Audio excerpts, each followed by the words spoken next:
Aurora Borealis, look at that. About 2 weeks ago, I showed The Invasion of the Body Snatchers to my little girls for the first time, you know? And they're not like old enough that I can show them certain movies, you know. And so I said, you got to watch this movie. I know it's in black and white, but you got to, give me. So the movie starts. We put on the thing, and it comes up, and there's a cloud sequence at the beginning of Invasion of the Body Snatchers under the credits. The Happening has the exact same credit sequence at the beginning of The Happening. Totally unrelated, unthought out, like that. I just, the natural thing about the movie is about the air and something's moving in there. So we came up with the cloud sequence. It's very eerie, and you hear this music over the opening, and then the movie starts. And that's exactly how Invasion of the Body Snatcher starts. I was like, oh my gosh, what else did I rip off? I gotta watch this carefully. I should probably watch it before I release The Happening. But that was the only thing I literally saw that was the same. Well, the original title was The Green Effect, and The Green Effect maybe hit the point of the movie too much on the head.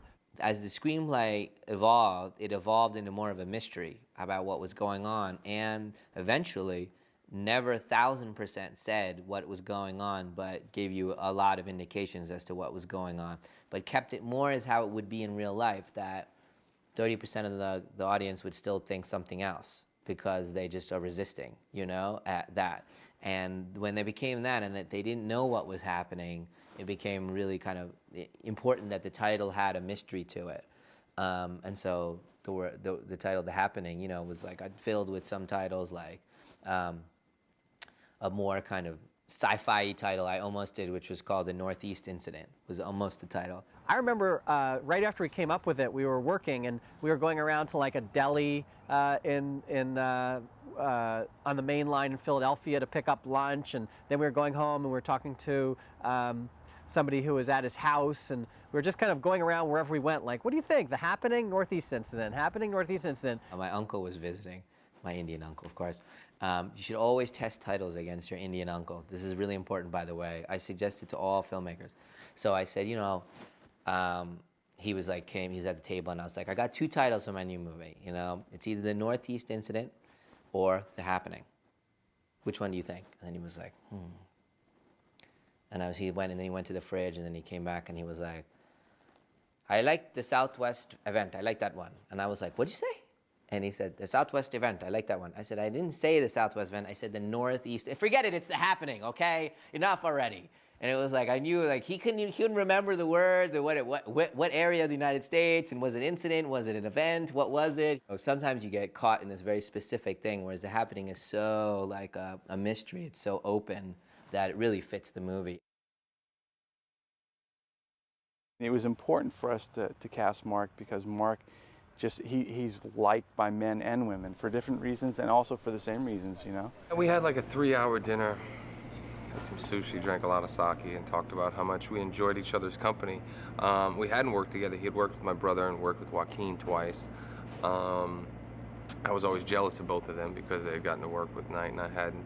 But he said he specifically saw me for this character, and I was thrilled by that. Well, a lot of times I write and they change. Like draft 1, it'll be, it'll be Will Smith, and then draft 2, it'll be Tom Hanks, and draft 3, it'll just switch, and it'll be some actor I saw in a play, and then it'll just keep switching. But like I was about halfway through it, and I just kept going, God, the character that he keeps becoming is Mark. And not the Mark that's on screen, the Mark Wahlberg that I knew as a friend, who I used to meet and see and joke with and laugh, and I'm like, he's the sweetest guy. This is a gentle, gentle guy, and good with kids, and buoyant and innocent. And I said, and I'm going to write him a role of the guy I see. And so I wrote this role, and then I called Mark, and I said, I got this movie. It's kind of like, modern day The Birds. And he's like, I'm in. And I was like, cool. Knight, for whatever reason, thinks I am this completely innocent person. Part of me is, but I can't say that I am entirely innocent. I've had my brushes with the law in the past and my scrapes with trouble, but he knew that I was raised right and that my intentions are good, but I am not as innocent as he. So I basically had to study him. A lot of the choices that I made are things that I picked up watching and spending time with Knight. He's just like a regular guy. He's a teacher who's basically just thrust into the situation where he has to take his family and survive. And you know, a lot of people are looking up to him, and he's not that normal, like, take charge type of dude, but he has to fall into that leadership role. And it's just a really interesting dynamic to see him rise up to the occasion, you know? And it's sort of a really diplomatic character too. I've been watching. He's sort of the guy trying to keep the peace throughout everything, trying to keep everyone happy, you know. Exactly. And it's not something he asked for, but he's just trying to do the best he can, really. Because the movie is so dark in terms of what's happening around you, if you didn't have a buoyant person that brings light as soon as you see him, he doesn't have to say anything, that he looks at you and you feel light, the movie would be overwhelming. It would be too much. It would go from entertainment to trauma. I believe that, because I've seen a few Japanese horror movies that are really executed really well, but it's trauma. They forgot to entertain. You're just like, this is not good. I'm feeling not good things for too long. And Mark helps you get through this whole thing, his character and the way he is, with a buoyancy and light. That's why I hired him. The whole cast was cast that way, which give me a group of actors that are light and buoyant so that I could be, you know, incredibly dark and horrific around them. The principal, who's played by Alan Ruck, by the way, like my nod to Ferris Bueller's Day Off, which I love. When Alan finishes his thing, he's like, kind of be strong as a principal, and he's like, all right, let's do our jobs. And the very next image after that scene is a kind of an anatomy poster that was in the classroom just by chance, and I looked at it and I was like, God, that really, it's like, you know, one of those anatomy posters where there's no skin on the human being, it's just all the muscles, tendons, and all that stuff. And you can see the workings of the body, but the anatomy poster is like this. And I go, God, it looks like he's shielding himself from something in the sky. And I was like, get the camera over here and do a push-in on this poster. And so right after that, principal tells them, you know, there's this incredible event going on in New York. We need to close the school down and send all the kids home. We cut to the classroom where Mark's telling everyone needs to go home. And we push in on this poster of the biology, and it looks like the figure's just like protecting itself, and no skin, and you know how vulnerable we are.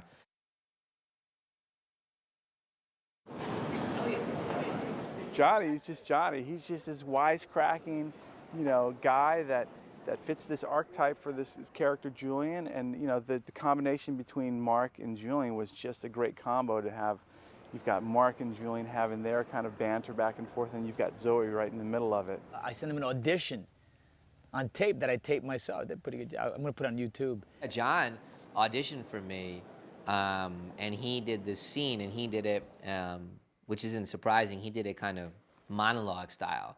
It was a scene between many people, and he just did it monologue. Like, he just did it right to the camera, and he skipped everybody else's dialogue. So it would be a pause, and he'd go, no, man, don't say that, you know, and he'd just keep going, what? No, you know, and he would do the whole thing. And it was riveting, and he was just staring into the camera, and he was just did this monologue. I guess he was on a movie set, and he just did it for me, and he sent it, and I was like, wow, that is awesome. And he kills in the movie. He's amazing in it. I mean, I think, and everybody that's seen it, it's the best thing he's ever done on film. And he's, almost every single thing he did for me is in the movie. Like, you know how you trim and you do this? Everything he did was in the movie. I just worked with Donnie Wahlberg, his brother, in this miniseries. I'm working with Mark in this movie. Then I'm working with Donnie in the next movie, like in a week. So I'm in the Wahlberg clan. I'm moving up to Boston and rooting for the Red Sox. Not gonna happen. Mets, baby. The underdog. He's a friend of the family. He's worked with my brother a number of times. This is the first time that we've got to work together, but you know, we've always wanted to work with one another. He's extremely funny and talented and smart, and you know, the relationship between the two of them is very open. You know, there's no BS in between. There's no kind of safe zone. You know, he doesn't feel like he needs to hold back what he's thinking, what he's feeling, you know, and that chemistry is there, and it's not something that's fake. It's very, very organic. Yeah, he's got a little bit of entourage, but it's just a little one, and he shares them, which is great, man. I don't roll with deep six, you know, but he rolls with, you know, what does he roll with, 4? But he loans them out, which is, who does that? Rent the entourage, I love that. So it was great to get the trio the balance correctly in the trio. So it would be a trio that you want to follow. Elliot and Alma seem like they're a little bit at odds. Alma seems to have something else going on. Joey is just this guy that Alma knows from work, and he's paying attention to her, so she is sort of flirting with this guy, and she has dessert with him. It's something that could be seen as trivial, but she feels very guilty about it. Cut. That's a cut. Very nice. One like that.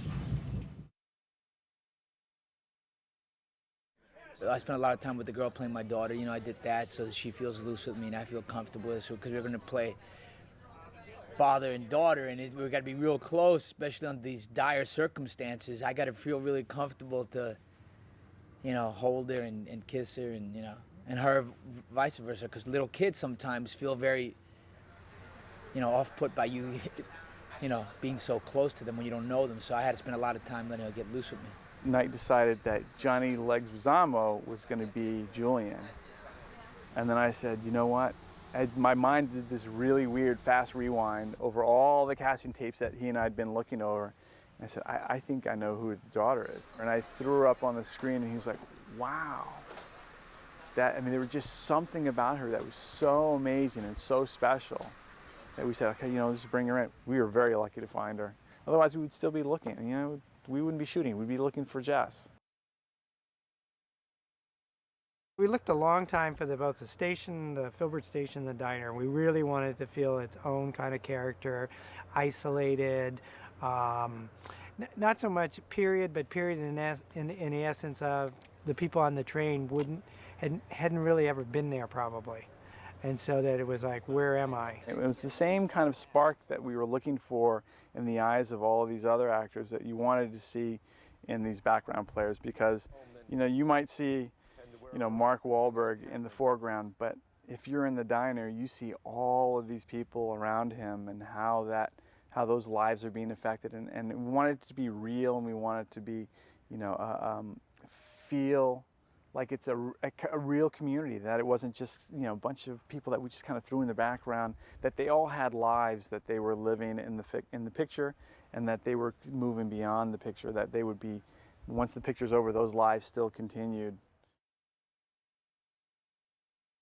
My movies usually, they feel like they're 50 years older than when you know, the setting is 50 years older, because I usually bring out the old TVs on little carts, and, you know, I don't have any flat screens in my, you know, like, I usually do that where I don't have a lot of technology and I keep it kind of timeless, you know? But in this movie, I felt like, you know, we have to introduce the new technology and show how that's expediting the panic, you know? So everyone is texting, everyone is on cell phones, and everyone's on, and it was funny because we had gotten one of the first iPhones, you know, when we were making the movie, and it was like, you know, there was this big scene in a diner where they watched something horrific on an iPhone, and I was like, God, I hope this catches on, because this would suck if the iPhone doesn't catch on, and, like, you know, 8 months, a year from now, we put it up, and everyone's like, what's that? That's like a Betamax. What is that?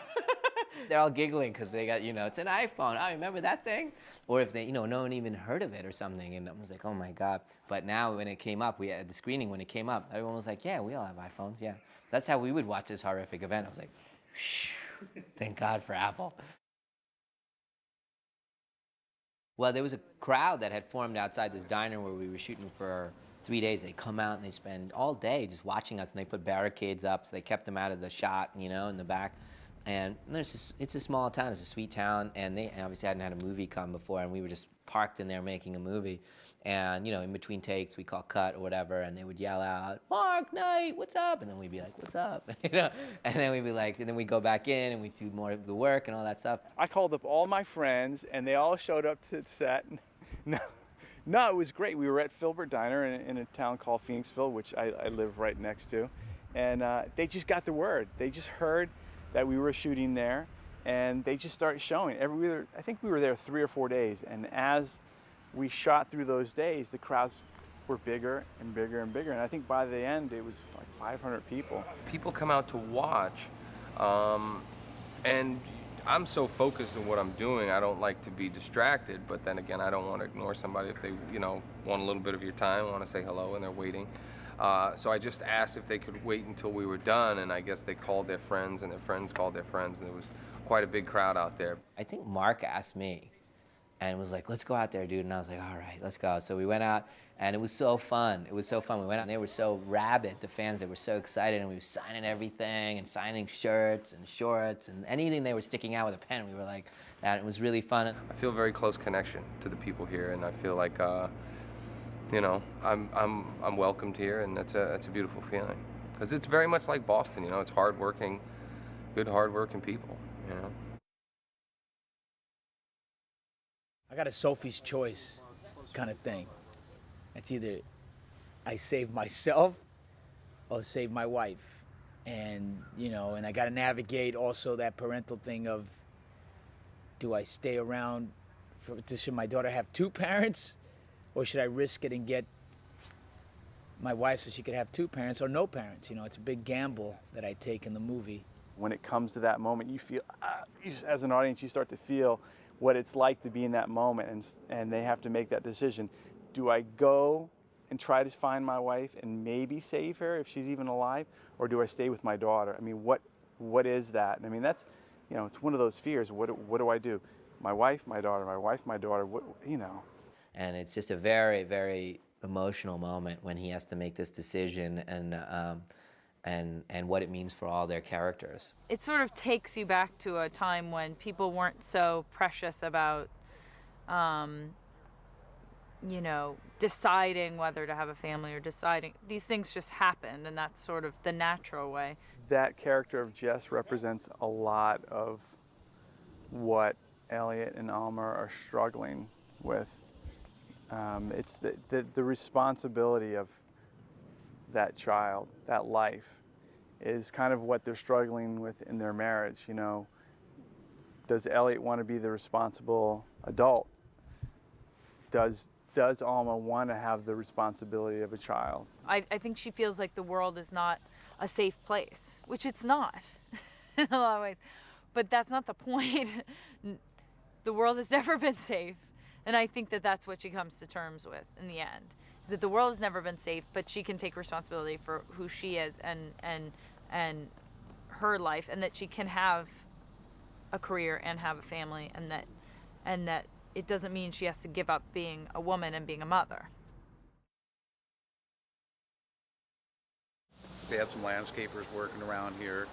We have some housewives that probably came out of the house, and they all grabbed some hose, so they wrapped it around the neck, and then they climbed up the ladders, and then they jumped off the ladders. There's a harness that we're wearing under the wardrobe, and we'll tighten it up good and tight, and run two cables that are going to come into these picks on the harness.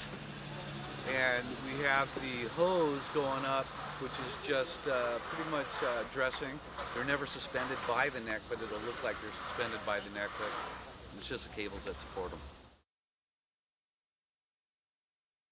When I first read Julian's final moments, I felt like those were going to be the most powerful moments in the film.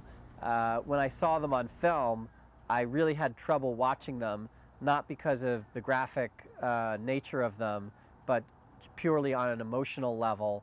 I was very uncomfortable and didn't know if I could really take that. It was really tough. There's really only one reality-based death scene in the movie, and that's Julian's death. And intentionally, that was the one. It was funny because my agent had read the script, and he said, that one was the only one that bothered me because everything else is so theatrical. It's clearly fantasy and fun and, like that, but that one bothered me. And I was like, that was the one where a real character is being taken out, your main character, and I wanted to honor him a little bit. I had him kind of in a more theatrical death, and then I thought, I wanted to be, honor his humanity, the loss of, this person's life. And so we went, we went a little bit more real. It was really painful, man. It was so sad to see this poor guy who's been, doing so self-sacrificing, always trying to do the right thing. And here he is, but it's beyond his control, He has the gases got to him, What are you going to do? There's a line between gratuitous and impactful. And I felt like we had crossed it by the sheer cumulative nature of all the death sequences together. And so it was like, yeah, there was two places where I felt that in the movie, and one was staying on Julian for too long on the slicing, and then the Jared's head getting blown off.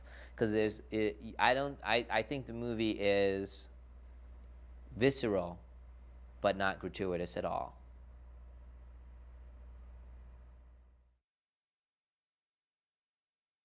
I got to play on all our subconscious feelings of what have we done to the world? Have we screwed this place up? And so the environment decided to kill us. It makes sense in a sad way for us, that our time has come. It deals with the big idea of the fact that man has gone too far. It deals with the fact that we have encroached upon Mother Nature, and that Mother Nature is reacting because we haven't been diligent and thoughtful enough about how to preserve our environment and preserve what's naturally here that should exist. And that's a huge idea that's on everybody's mind. I'm crazy green about it. I'm a tree hugger.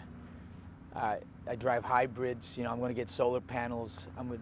I try to use all the products in the house that are, they have no contaminants. Of course, they don't clean as well, but that's another problem. Yeah, I do feel like we're destroying the environment. So what I like about this movie is that it takes that sort of like we're destroying the environment, we're destroying everything green, we want to be green, and all of a sudden the green turns on you and it starts taking care of itself. I love that, wouldn't that be great if trees could actually just slap you every time you're trying to cut one down? It'd be awesome. What was fascinating to me and made me want to get involved in telling this particular story was this idea that plants have feelings in a way. And then adding to that, Knight's research about how, for example, with cotton plants, if certain caterpillars are attacking those plants, they can put out a toxin into the air or something into the air to attract the enemy of that caterpillar to eliminate them. When you put all this together, it begins to take on a plausibility that maybe this particular story won't happen, but in some ways, nature already is fighting back. I think it's definitely possible. I think it's definitely possible that nature could turn around and get back at us. I can't say for sure. I don't know. I don't know if it could really happen. But I like that it's defending itself. It's actually kind of bizarre. Since I've started shooting this movie, whenever I see grass, I never look at grass the same way anymore. And that's actually the truth. And then I catch myself saying, Spencer, It's a movie. It's a movie. It's a movie. I think that's kind of the feeling that people have when they leave the theater here, that they look at plants and trees and the grass and they feel the breeze and they hopefully look at it just a little bit differently. This sequence in the movie, I had written a very elaborate death sequence. This was the original script was they come to the farm is empty. They see photos in the house of a family, like, a whole family, and they're like, I guess they all left. And that's when the Jess is outside on a swing in the front yard and they're just waiting. The boys are somewhere in the front. We don't know what they're doing. Then Elliot hears a kind of a sound like a grinding sound, and he follows it to the back and he passes the girls and he says, get off that tree, okay? And he goes into the barn and he opens the barn and there's like this saw blade on a table and it's still rotating and there's just all these bodies on the thing, and he's like, oh my God, and he comes back, closes the door, and he's like, let's get out of here, and he goes and he runs to the front, and the boys they found all these gas canisters, and at that time in that version of the script, they were believing it was the environment, and they just wanted to torch the crops in the area, and just so that way that they couldn't get affected in this area. And he's like, don't do that, and he's like, let's just get out of here, and the boys are like, no, man, we're gonna do it. And so the three of them leave, and they leave the boys, and we intercut the three of them running with the boys trying to light the field, and we cut to the three of them running, we cut back to the boys, and they just stop in the field and they just pour the canisters on themselves. and then they grab like they light themselves, and another guy picks it up and lights himself. That was how the sequence was. It was a really elaborate, a long sequence. It felt like at that point in the movie, I've seen so many deaths this way that this is just one too many. It's too dark. I can't deal with this. It really felt that when I was writing it, and I was like, wow, I want something to happen here, but not that. I don't want the environment doing it. And then I went, oh, they come across these kind of survivalists, these paranoid survivalists who have boarded up in their house, and they think these guys are terrorists. They think these guys are, are going to harm them if they come in, and they off them themselves. It reminds me a little bit of Night of the Living Dead, the last moment of Night of the Living Dead, when this, African-American guy survives the whole event, and then the sheriff kills him. I got him! I got one of them! And he kills him. You're like, no. The irony of it. And so it's a little bit of irony that these boys come to this house, and they bang on the doors, and they think it's empty, and they're going to go in and take some food, and then they find there's people in there, and survivalists, and they're just very paranoid. And Mark's character's all right, let's just walk away, but the boys keep pushing it and pushing it and pushing it until they snap. 3, 2, 1, go!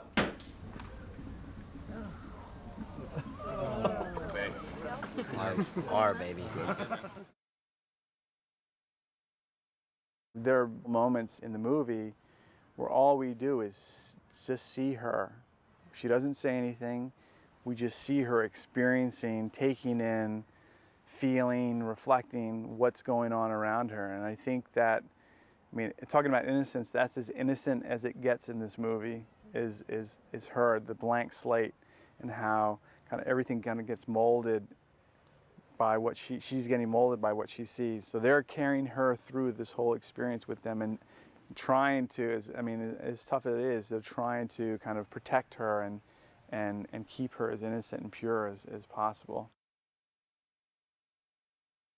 The story has about 4 or 5 kind of key guest starring roles that are pivotal to the dramatics, the action, the emotion of the story. So kind of like every 20 minutes you're introduced to a new kind of central character that's driving the story. In this helpless, exhausted state, our couple and this child meet Mrs. Jones.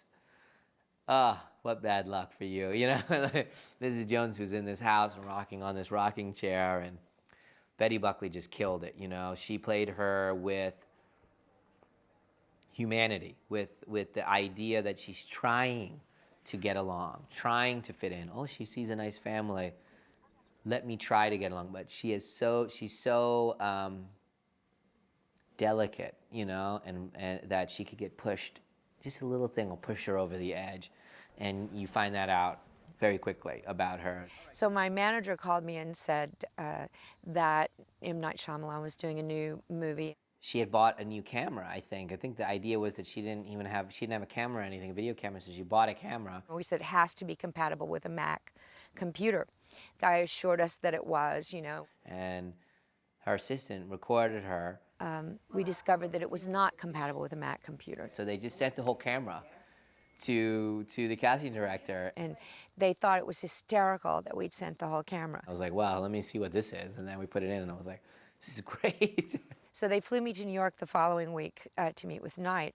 And as I walked in the door to meet with him for the first time, he was hysterical, laughing, saying, I can't believe you sent the whole camera. She was hilarious, and when I met her, I was like, I saw you in Carrie. I had a crush on you, and you were in Carrie. She was like, oh, thank you. I would come to work with this sense of, Mrs. Jones, I'm her advocate, I'm her caretaker, and I've got to represent her, and I've got to help Knight, to get this right. And then I would come in with this notion, and then it'd be like kids, playing it, making scary movies. And it's like, oh, you want me to scare you? Okay, I'll scare you, and he makes it so fun. He's a blast. A bunch of people auditioned for it, and her audition was very different than the others. She played her with majesty and light, and you're going. I was like, what? How is she? Like when she started playing it, I was like, where's she going with this? Because really, as it was written, was straight up Looneyville, But she didn't play it that way. She played it very like, I am normal. until I show you that I'm not normal. But these guys are so scared about what's outside and what's happening, they're just like, let's just stay with this crazy old lady. So they stay in the dinner, and then in the dinner scene, when they're having this wonderful dinner, she's actually getting involved and laughing with them and joking, and you're like, this lady's pretty good, this lady's okay. And then the little girl reaches for a cookie, and then she suddenly like violently snaps and smacks the girl's hand, and everybody freezes. And she kind of exposes herself. And Betty Buckley and I talked about how, you know, she's like, she screwed it up again, and she's upset, you know, about, she tried, and, you know, it's, you know, she didn't ask, and those are my rules, and that's the way, and people don't follow rules, and they're not good anymore, and that's what happens. If you let that go out of hand, then, you know, everyone's taking from everybody. That's why I don't like people, you know, in her mind, talking about how her value system is, and so, she, you know, she's so suspicious of all human beings. As soon as I saw it, I was like, wow, I think this is the lady to do it. And she came in, and, you know, being such a trained theater actor, I mean, she's a legend on the stage. She fits in really well with the way I shoot long takes and not much coverage and that kind of thing. So it was like 1, 2, 3. Take one, take two, a little angrier, take 3 this way, and it was, wow, great, check the gate, let's move on. The actual crucifix that Mrs. Jones wears in the movie is the one that I wore in the audition, and is one that I've had for a really long time. And she's surrounded in Janine Openwall's beautiful set design. She's surrounded by all kinds of artifacts, including her cross, that say that she is a very Christian person who has faith. But she has not used all of that information to heal her own heart. And so she's bitter and very, very angry. And it's to her own demise at the end of the movie. The movie just suddenly explodes because, you know, Mark and Zoe are now in the presence of an even more vivacious and explosive character, and she played her perfectly. Well, James Newton Howard has been a collaborator of Night since he came in the last minute on The Sixth Sense and did a fantastic job. My movies aren't done, you know, until he's put his score on it, and we talk from the script stage all the way till the last day of the mix about what the intention is, and we're partners, you know, straight up creative partners in making these movies, and I think we make each other better, you know. So it's an incredible thing to kind of sit down and go, like on The Happening, he came to me and he said, I have an idea. And I said, what's the idea? He had read the script and he said, what if we made the movie feel like a bolero, like this a rising thing, like a tide that's happening in the movie? And I said, wow, that sounds really cool because that's what's happening in the movie. And I was like, that's great, man, let's go there. And then one day I was watching again, I was showing my oldest girl the original Planet of the Apes. And I was like, you know, there was something about that approach that Jerry Goldsmith did in Planet of the Apes, that kind of dissonant, like, you know, thing that is correct for our movie, that everything has fallen apart. It's just different notes, and they're coming almost randomly. And I just kind of, I thought it was, I didn't know how he was going to react. I said, I saw Planet of the Apes the other day, and is there something in that color? And he was like, I totally get it. And he was like, I totally get it. I got it. I'm on it. Bye. And he hung up. And you know, the movie has this kind of bolero feeling through it, and it has this kind of like primitive driving thing that's moving around and around, and then through it all we have this cello that's kind of the story of our couple, and believe it or not, it all works together like perfectly. There are so many fond memories of Mark. There was one scene where he was done for the day, and I just had to, it was just a reaction shot of me, and he stayed and he cried off camera, take after take. I was shocked. I've never had an actor do that for me before. It was so, I'm just amazed at his generosity. We were sitting in the field yesterday, and we do the scene where we finally reconnect, and there's no dialogue, but I just feel this emotional, very strong emotional connection to her. I met her on the set of I Heart Huckabee, and I just, you know, I'd only had a few conversations with her, but I felt very comfortable around her. And when Knight mentioned that he wanted to cast her, I was really excited about the idea. I know how talented she is as an actor, but the connection is more important than I think than anything else. The chemistry, because the relationship is really the thing that's going to make the film work and set it above any kind of other disaster or scary movies.